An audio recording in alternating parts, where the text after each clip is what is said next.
1400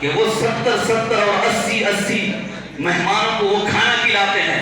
عرض کرتے یا رسول اللہ پھر والدہ انتقال کر گئی ہے, کوئی عام بندہ نہیں ہے, میری والدہ ہے, تو یا رسول اللہ پوچھنا یہ ہے کہ جب صدقہ جائز ہے فَأَيُّ الصَّدَقَةِ أَفْضَلُ, تو پھر مجھے افضل ترین صدقہ بتا دے تاکہ آج سعد بن عبادہ وہ افضل ترین صدقہ کر دے. تو مصطفیٰ جان رحمت نے فرمایا قال الماء یا سقی الماء, فرمایا پانی پلانا یہ افضل ترین صدقہ ہے. اللہ اکبر. حدیث مبارکہ کے الفاظ ہے قال فحفر بئرا, حضرت سعد بن عبادہ نے مدینہ المنورہ کی آج بھی سرزمین گواہ ہے کہ حضرت سعد بن عبادہ جلیل القدر صحابی رسول, انہوں نے کیا کیا, کنواں کھدوایا. کیا کیا؟ کنواں کھدوایا. اور کنواں کھدوانے کے بعد اب معاملہ تو یہاں ختم ہونا چاہیے تھا, لیکن معاملہ یہاں ختم نہیں ہوا. جیسے حضور غوث اعظم محبوب سبحانی غوث سمدانی وہ مثال فرما گئے, انتقال کر گئے. آپ نے یہاں مثال ثواب کا اہتمام کیا یا نہیں کیا نا؟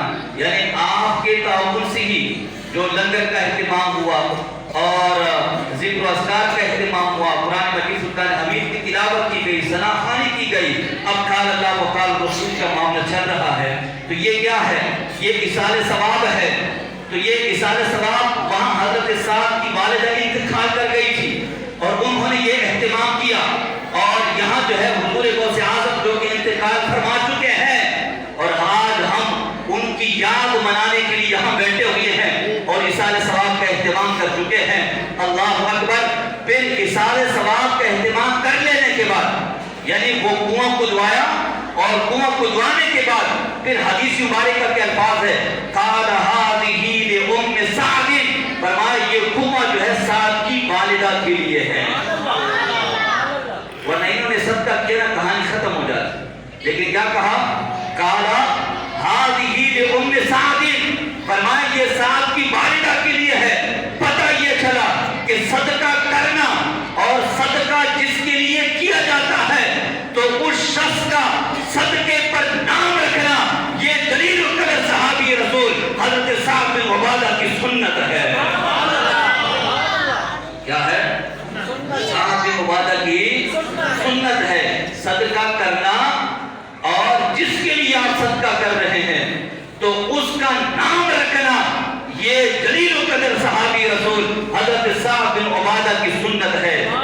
کنواں صدقہ کیا یا نہیں کیا؟ کس کے لیے کیا؟ آواز سب کیا چاہیے؟ وہ اللہ کے لیے. کنواں صدقہ کیا نہیں کیا؟ کس کے لیے کیا؟ نام کس کا رکھا؟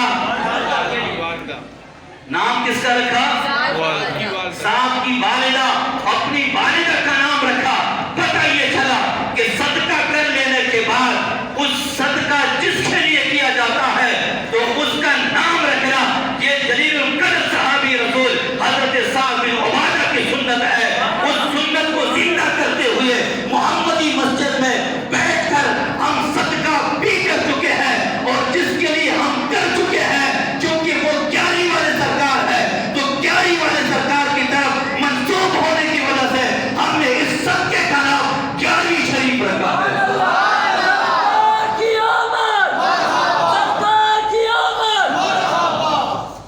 ہم نے کیا نام رکھا ہے؟ گیارہویں شریف, چونکہ وہ 11ویں والے سرکار تھے. کون تھے؟ 11ویں والے سرکار تھے.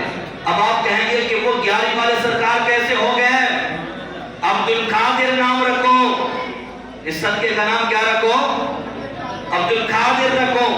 تو ہم بتانا یہ چاہتے ہیں کہ ہم 11ویں والے سرکار اس لیے کہتے ہیں کہ جب حضرت سیدنا محبوب سبحانی غوث سمدانی شہباز لامکانی تقلیل نورانی حضرت سیدنا شیخ عبد القادر جیلانی المعروف 11ویں والے سرکار, کیونکہ آپ حسنی حسینی سید ہیں. والد کی طرف سے اگر آپ کا شجرہ لیا جائے تو پھر آپ حسنی سید ہیں, اور اگر والدہ کی طرف سے شجرہ لیا جائے تو آپ حسینی سید ہیں, اور اگر نہیں تو پھر آپ ذرا گن لیں کہ حضرت سیدنا شیخ عبد القادر جیلانی کے والد کا نام ہے ابو صالح موسیٰ جنگی دوست, ابو صالح موسیٰ جنگی دوست کے والد کا نام ہے حضرت سیدنا عبداللہ حضرت سیدنا عبداللہ کے والد کا نام ہے حضرت سیدنا یحییٰ، حضرت سیدنا یحییٰ کے والد کا نام ہے حضرت سیدنا داؤد، حضرت سیدنا داؤد کے والد کا نام ہے حضرت سیدنا موسیٰ ثانی، حضرت سیدنا موسیٰ ثانی کے والد کا نام ہے حضرت سیدنا عبداللہ، حضرت سیدنا عبداللہ کے والد کا نام ہے حضرت سیدنا موسیٰ جون، حضرت سیدنا موسیٰ جون کے والد کا نام ہے حضرت سیدنا عبداللہ محض، حضرت سیدنا عبداللہ محض کے والد کا نام ہے حضرت سیدنا حسن مثنیٰ، اور حضرت سیدنا حسن مثنیٰ کے والد کا نام ہے حضرت سیدنا امام حسن، اور حضرت سیدنا امام حسن کے والد کا نام ہے حضرت سیدنا علی المرتضیٰ شیر خدا رضی اللہ عنہ۔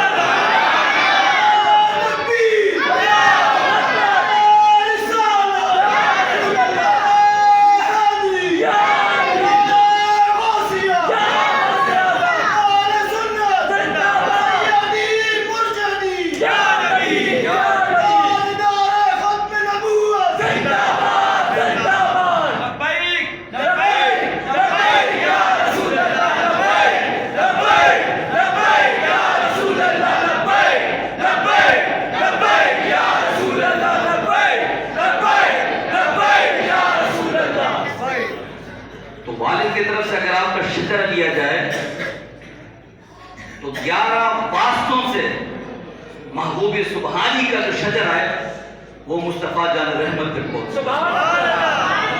تو جب 11 واسطوں سے رسول اللہ صلی اللہ علیہ وسلم تک شجرہ پہنچے تو پھر ہم اس ہستی کو 11 والی سرکار نہ کہیں، پھر تو حق بنتا ہے۔ سبحان اللہ، سبحان اللہ۔ اس لیے ہم 11 والے سرکار کہتے ہیں کہ اگر والد کی طرف سے شجرہ لیا جائے تو مصطفیٰ جان رحمت تاجدار ختم نبوت تک 11 واسطوں سے رسول اللہ صلی اللہ علیہ وسلم تک آپ رضی اللہ تعالیٰ عنہ کا شجرہ پہنچتا ہے۔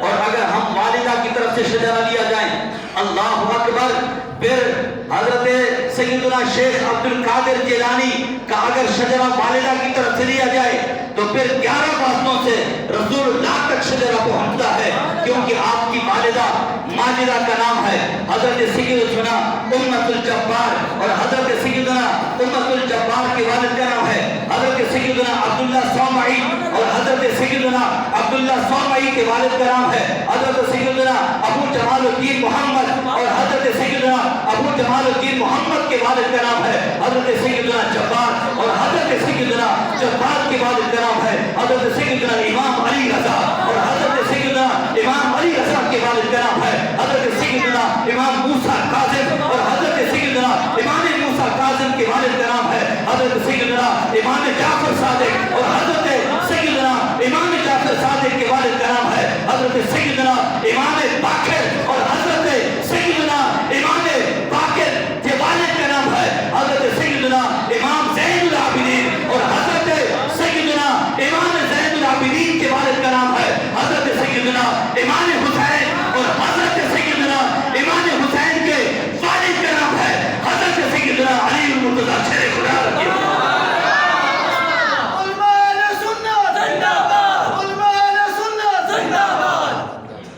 تو اگر والدہ کا شجرہ لیا جائے تو 11 واسطوں سے رسول اللہ تک شجرہ پہنچتا ہے، تاجدار ختم نبوت تک شجرہ پہنچتا ہے، مصطفیٰ جان رحمت تک شجرہ پہنچتا ہے۔ بتائیے کہ اس ہستی کو ہم پھر بھی 11 والی سرکار نے کہیں؟ سبحان اللہ۔ جب پتہ چلا کہ ہاں واقعی اب 11 والے سرکار آپ کہہ سکتے ہیں، جب ہم 11 والے سرکار کہہ سکتے ہیں تو میں بتاتا چلوں کہ یہ جو محفل ہے یہ اِصال ثواب کی ہے، اور یہ اِصال ثواب 11 والے سرکار کی طرف منسوب ہے، اور 11 والے سرکار کی طرف منسوب ہونے کی وجہ سے ہم نے اس کا نام 11 شریف رکھا۔ اب بھی سمجھے یا نہیں سمجھے؟ اچھا، یہ حدیث مبارک کا میں نے آپ کے سامنے عرض کر کہ انہوں نے کیا کیا، انہوں نے فرمایا کہ افضل ترین صدقہ کیا ہے؟ پانی ہے، صحیح ہے نا؟ اب ہمارے جو ہے گزاری حبیب مسجد کے امام صاحب یا پھر جو ہے مدینہ مسجد کے امام صاحب قاری سجاد صاحب، قاری صاحب میں ماشاءاللہ لوگ فاتحہ کے لیے لے کے جاتے ہیں، جیسے کبھی کبھار آپ لوگ مجھے بھی بلا لیتے ہیں تو پھر سامنے کیا رکھتے ہیں؟ پانی رکھتے ہیں نا۔ کیوں رکھتے ہیں؟ اس لیے رکھتے ہیں کہ دیکھیں آج میری یہ استطاعت نہیں ہے کہ میں جو ہے کنواں کھدوا لوں. کیا اگر اللہ تعالیٰ نے استطاعت دی تو انشاءاللہ کنواں کھدوائیں گے نہیں کھدوائیں گے؟ انشاءاللہ. اچھا آپ کی اور میری استطاعت نہیں ہے کہ ہم بورنگ کروا دیں, یہ استطاعت بھی نہیں ہے. اب چونکہ مصطفیٰ جان رحمت اور حدیث مبارکہ میں پانی کا ذکر موجود ہے تو ہم کیا کرتے ہیں, لوگوں کو بتاتے یہ ہیں کہ اگر آج میرے پاس استطاعت نہیں ہے کہ میں کنواں کھدواؤں, یا میرے پاس استطاعت نہیں ہے کہ میں بورنگ کروا دوں, کم از کم اتنی استطاعت تو موجود ہے کہ ایک جگ پانی وہ قاری صاحب کے سامنے رکھ کر تاکہ اس حدیث مبارکہ پر بھی عمل ہو جائے, یا اس حدیث مبارکہ پر بھی عمل ہو جائے. ایک گلاس پانی یا پھر ایک جگ پانی تو دے سکتے ہو نا, کربلا تو نہیں ہے نا, یزید تو کوئی نہیں ہے, تو کم از کم ایک جگ پانی, جی یہ بھی ہم نے مان لیا. اب ایک شخص جو ہے حضور کی بارگاہ میں حاضر ہوئے کہتے یا رسول اللہ والدہ انتقال کر گئی ہے تو میں صدقہ کروں, فرمایا ہاں کر لے. تو بارگاہ رسالت میں عرض کرتی یا رسول اللہ یہ باغ دیکھ رہے ہیں نا, آپ گواہ ہو جائیں میں نے اس باغ کو صدقہ کر دیا. کیا کر دیا؟ باغ کو صدقہ کر دیا. اچھا پھر قاری صاحب کے سامنے آپ کیا کرتے ہیں پتہ ہے, ایک تو پانی کا جگ رکھتے ہیں اور پھر ساتھ میں فروٹ بھی رکھ لیتے ہیں. کیا رکھتے ہیں؟ فروٹ بھی رکھتے ہیں. چونکہ ہمارے پاس اتنی استطاعت نہیں ہے کہ ہم باغ صدقہ کر دیں, لیکن اللہ تعالیٰ نے استطاعت دی تو انشاءاللہ باغ بھی صدقہ کریں گے. لیکن بتائیے کہ باغ میں مختلف قسم کے فروٹ ہوتے ہی نہیں ہوتے, پھل ہوتے ہی نہیں ہوتے, تو ہم اپنی استطاعت کے حساب سے, قاری صاحب آج ہم جو ہے اپنی استطاعت کے حساب سے, چونکہ اس حدیث مبارکہ پر بھی عمل کرنا ہے, مارکیٹ جا کر اپنے حسب استطاعت ایک درجن کیلا لے لیتے ہیں, 1 کلو آم لے لیتے ہیں اور دیگر فروٹ لے کر جو ہے اس کو کاٹ لیتے ہیں, قاری صاحب کے سامنے رکھ دیتے ہیں کہ قاری صاحب فاتحہ پڑھ لیں اس لیے تاکہ اس حدیث مبارکہ پر بھی عمل ہو جائے. اب قاری صاحب پریشان ہے. پریشان کیوں ہے کہ چلو پانی کا بھی پتہ چل گیا کہ حدیث مبارکہ میں ذکر ہے, پانی کا بھی پتہ چلا کہ حدیث مبارکہ میں ذکر ہے, اور فروٹ کا بھی پتہ چلا کیونکہ باغ صدر کیا, باغ میں تو مختلف قسم کے پھل ہوتے ہیں, فروٹ ہوتے ہیں, تو یہ بھی مسئلہ حل ہو گیا. اب میں فروٹ بھی سامنے ہے, پانی بھی سامنے ہے, صدقہ سامنے ہے. اب آئے یہ فاتحہ پڑھ رہا ہوں, یہ فاتحہ بھی جائز ہے یا نہیں؟ کیا فاتحہ بھی جائز ہے یا نہیں ہے؟ کہیں یہ بدعت میں تو نہیں ہے؟ تو میں اولا عرض یہ کر دوں کہ دیکھیں یہ دو چیزیں, ایک صدقہ ہے یا تو لازمات کھانے کی چیز ہے, اور ایک فاتحہ ہے. بتائیں کہ آپ لوگ کس سے نفرت کرتے ہیں؟ صدقے سے نفرت کرتے ہیں, یعنی جو فروٹ پڑا ہوا ہے یا بریانی ہے یا کچھ بھی ہے اس سے آپ نفرت کرتے ہیں, یا سورہ فاتحہ سے کرتے ہیں؟ کسی سے بھی نہیں کرتے. یا تو اگر کسی کو جو ہے ان دونوں میں سے ایک سے نفرت ہے, مثال کے طور پر قرآن پاک سے تو وہ کر ہی نہیں سکتا, زیادہ سے زیادہ کھانے سے کرے گا تو وہ کھانا نہ کھائے. لیکن اگر ثبوت چاہیے تو یہ میرے پاس جو ہے یہ کتاب ہے درس قرآن, یہ 1 جلد نہیں ہے, یہ 6 جلدیں ہیں, اور الحمدللہ میرے پاس اوپر جو لائبریری ہے تو یہ 6 کے 6 جلدیں اس میں موجود ہے. 6 کے 6 جلدیں کیا ہے موجود ہے, اور آپ دیکھ سکتے ہیں. اور جو دیوبند کے بہت بڑے عالم دین, ان کے ہاں بہت بڑے عالم دین, ان کے ہاں تو انہوں نے جو ہے یہ لکھا ہے, یہ بالکل جو ہے ادارہ تعلیفات اشرفیہ مولانا محمد اشرف علی تھانوی. اگر کوئی آپ میں سے پڑھنا چاہیں تو یہ کتاب آپ پڑھ سکتے ہیں. میں اس لیے واضح طور پر کہنا چاہ رہا ہوں تاکہ یہ مسئلہ بھی حل ہو جائے, تاکہ بار بار نہ ہمیں پریشان کریں نہ آپ خود پریشان ہو. یار فروٹ تو ہم نے رکھ دیا, اس کا تو حدیث مبارکہ میں ذکر ہے, پانی بھی رکھ لیا, اس کا بھی حدیث مبارکہ میں ذکر ہے. کہیں ایسا تو نہیں ہے کہ جو قاری صاحب یہ کام کر رہا ہے تو یہ کہیں غلط تو نہیں کہہ رہا. تو انہوں نے واضح طور پر لکھا ہے سورہ قریش کے تحت, کہتے جانتے ہو کہ سورہ قریش کی فضیلت کیا ہے؟ کہتے ہیں اگر کہیں اجتماع ہو, کیا ہو, میں وہی پڑھ لیتا ہوں کہیں آپ لوگوں کو اعتراض نہ ہو. کہتے سورہ قریش کے خواص کھانے کے بارے میں اس کی کبھی کا خوف ہو تو تو اس پر سورہ قریش پڑھ کر دم کر دے. سبحان اللہ. کیا کریں؟ یہ الفاظ اگر کوئی دیکھنا چاہتے ہیں تو دیکھ سکتے ہیں. تو اس پر سورہ قریش پڑھ کر دم کریں. کہتے ہیں اگر کوئی اجتماع ہو نا، شادی ہے، لوگ زیادہ جمع ہو گئے، یا اگر ابھی بھی ہے تو صدر صاحب سے ہم کہہ دیتے ہیں کہ کھانا اتنا ہے، اگر نہیں ہے تو ہم آج اس پر بھی جو ہے عمل کر لیتے ہیں. اس پر بھی ہم عمل کر لیتے ہیں کیونکہ ہم تو ویسے بھی ان کے ماننے والے ہیں. تو ہم اس پر بھی آج عمل کرتے ہیں. اگر کھانا کہیں کم پڑ رہا ہے اور لوگ زیادہ آئے ہوئے ہیں، صدر صاحب نے دعوت کم لوگوں کو دی ہے، تو آج ہم اس پر عمل کر لیتے ہیں. چلو ہم سورہ فاتحہ نہیں پڑھتے، سورہ اخلاص بھی نہیں پڑھتے، آج سورہ قریش پر کام چلا لیتے ہیں. اور لکھا ہوا ہے کہ اگر اجتماع لوگ زیادہ ہو جائیں، کھانا کم پڑے، تو کہتے کھانا سامنے رکھ کر اس کھانے پر سورہ قریش پڑھ کر اس پر دم کر دے. کہتے کھانا کم نہیں پڑے گا، رب کریم برکت عطا فرما دے.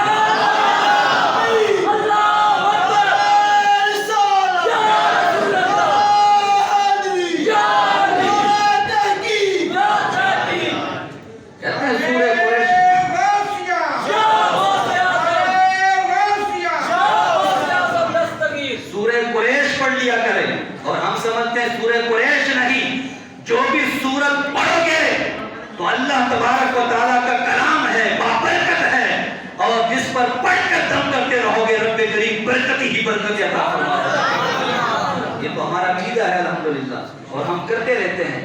تو یہ بھی جو ہے اگر آپ کو ہے تو یہ کتاب میرے پاس موجود ہے، آپ پڑھ کر آپ تسلی بھی کر سکتے ہیں.